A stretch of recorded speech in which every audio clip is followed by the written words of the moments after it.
hal yang langsung saja. Jadi pengertian DITI itu DI singkatan dari Darul Islam.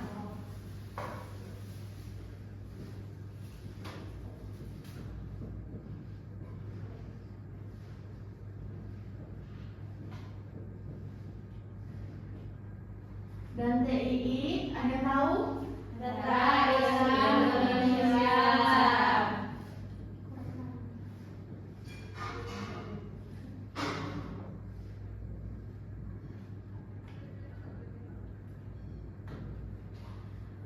DITI ini adalah sebuah pemberontakan yang terjadi di Indonesia pada awal kemerdekaan, yaitu berdirinya DITI itu pada tanggal 7 Agustus 1949.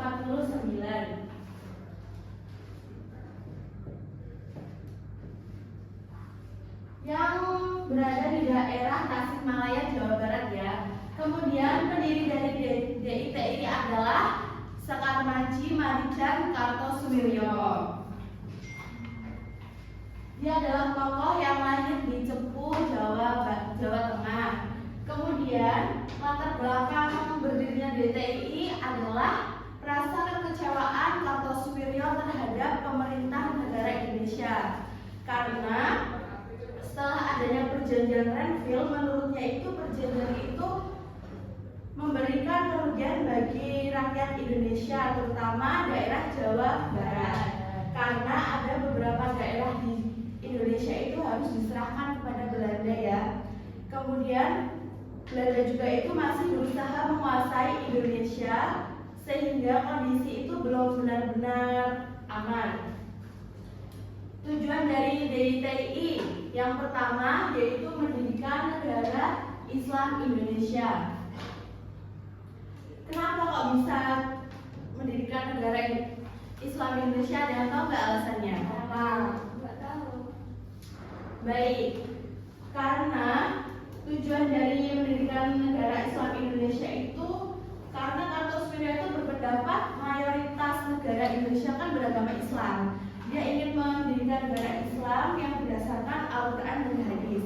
Namun itu semua itu bertentangan dengan dasar negara Indonesia. Ada yang tahu dasar negara Indonesia apa? Pancasila. Ya, Pancasila. Kemudian, Kartosuwiryo juga membentuk Tentara Islam Indonesia atau yang disebut dengan TII. TII ini itu untuk mempertahankan dan memperjuangkan negara Islam Indonesia itu ya. Kemudian aksi pemberontakan DITI ini tuh terbagi ke beberapa daerah yang ada di Indonesia. Ada yang bisa menyebutkan daerah apa saja? Jawa Barat, Jawa Tengah, Aceh, Sulawesi, Kalimantan Barat. Ya, terbagi ke 5 daerah tersebut ya. Kemudian penumpasan pemberontakan DITI. Pemerintah ini sudah mengajak Kartosuwiryo untuk berdamai agar menyelesaikan pemberontakan ini. Namun Kartosuwiryo itu menolak adanya perdamaian tersebut. Akhirnya pemerintah melakukan agresi militer yang disebut juga dengan apa? Operasi Pagar Betis. Kemudian operasi itu melibatkan masyarakat yang merasa terganggu juga yang adanya pemberontakan ini. Kemudian masyarakat dan TNI mengepung agar persembunyian ini semakin sempit. Akhirnya Kartosuwiryo berhasil ditangkap di daerah Gunung Geber, Jawa Barat ya pada tanggal 4 Juli 1602. Kemudian dia dijatuhi hukuman mati atau eksekusi mati ya. Ada yang tahu nggak dampak dari pemberontakan DITI ini bagi masyarakat Indonesia? Tidak tahu. Ya, masyarakat itu dampaknya menjadi ketakutan ya, keresahan adanya pemberontakan ini. Kemudian banyak terjadi perselisihan konflik antar masyarakat dan Kemudian banyak harta benda atau korban jiwa yang menjadi. Iya benar. Kemudian di sini saya mempunyai 5 tokoh dari anggota DITI ya. Saya akan menunjuk 5 orang dari kalian untuk menuliskan identitas, latar belakang, dan akhir pemberontakan dari kelima tokoh ini. Ya, Bu.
Perhatikan, kan di sini ada 5 tokoh anggota DITI ya. Saya akan menunjuk 5 orang untuk mencari identitas dari tokoh ini, kemudian latar belakang dan akhir pemberontakan. Paham? Paham. Yang pertama saya mau tunjuk Bakta. Kemudian yang kedua Anggita. Yang ketiga Anissa, yang keempat Najmi, yang kelima Nafiah.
Baik, ini adalah wajah-wajah dari tokoh TII ya. Yang pertama ada Sekar Manci Marican Kartosuwiryo, orangnya yang berasal dari Jawa Barat. Latar belakangnya dia adalah pendiri NII atau Negara Islam Indonesia.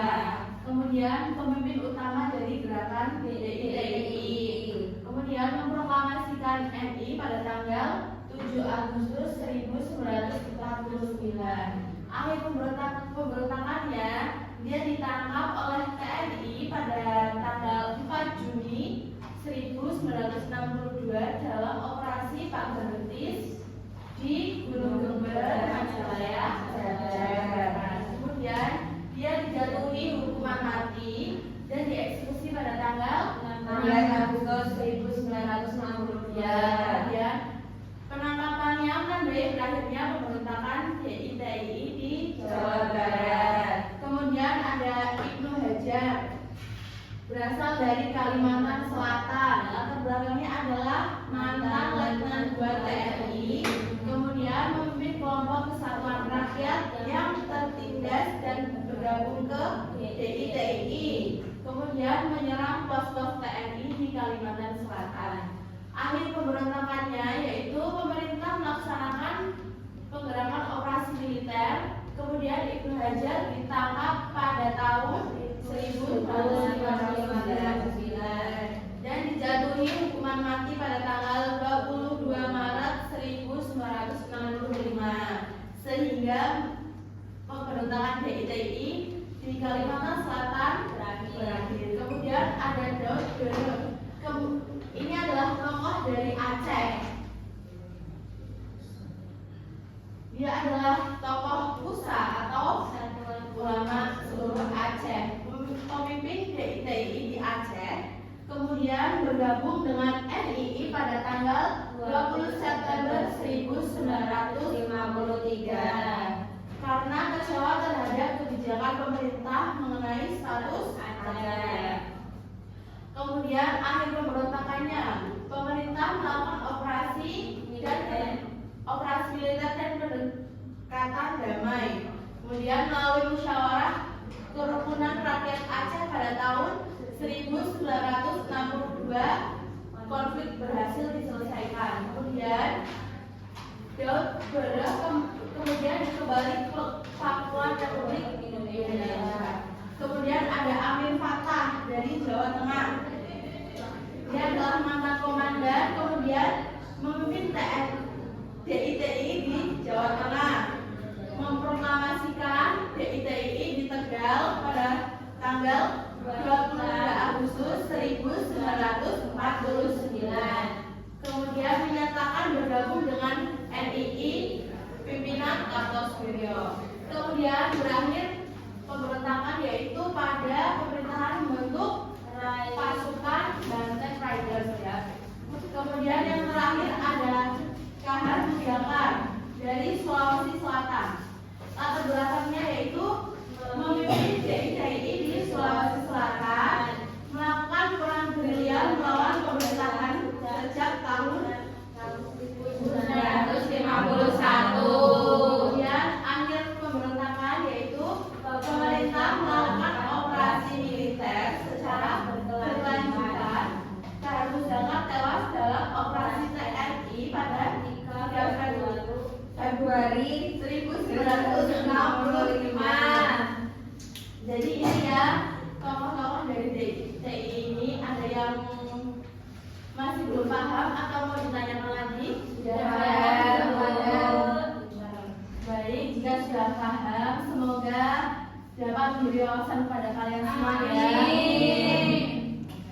Apabila saya ada kesalahan dalam penyampaian, mohon maaf sebesar-besarnya. Kurang lebihnya, wassalamualaikum warahmatullahi wabarakatuh. Waalaikumsalam